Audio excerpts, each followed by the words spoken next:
வணக்கம் சிஷியர்களே. இப்போ நம்ம பார்க்கக்கூடிய பதிவு என்ன பதிவுனா, காட்டேரி ஆவாகனம் செய்வது.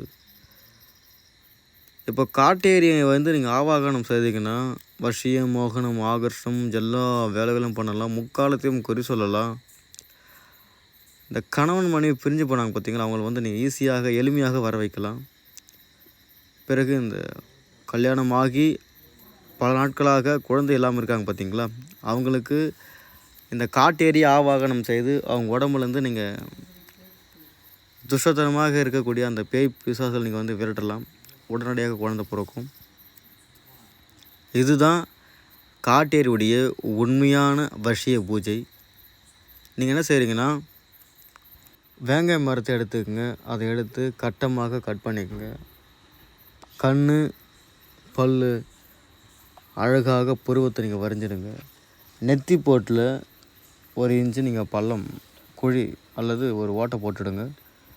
அதில் பாதரசம், சில கருப்பொருட்கள், மை வைக்கணும். சூளம் வச்சுருங்க. சூளத்துக்கு காதோல கருகமணி, கருப்பு துணி, பூவு வைக்கணும். பூ வச்சுட்டு இப்போ என்ன பண்ணுறீங்கன்னா, ஒரு அடி பள்ளம் தோண்டுங்க. அந்த பள்ளத்தில் மஞ்சள் குங்குமம் தூவிடுங்க. காதோல கருகமணி உள்ளே வைங்க.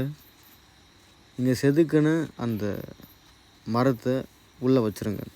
பிறகு ஒரு விளக்கு உள்ளே வச்சுருங்க.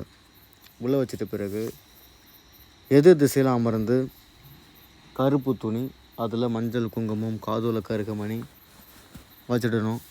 கறி மாமிச படையல் வச்சிடணும். அப்படி வச்சுட்டு நீங்கள் காட்டேரி ஆவாகனம் செய்யணும், பூஜை பண்ணணும்.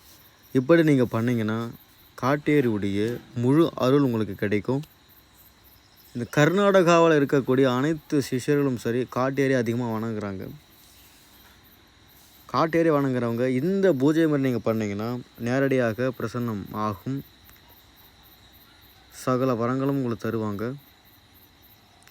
கண்டிப்பாக கோழி பலி கொடுக்கணும். கோழி பலி கொடுத்து பூஜை பண்ணுங்கள். நன்றி.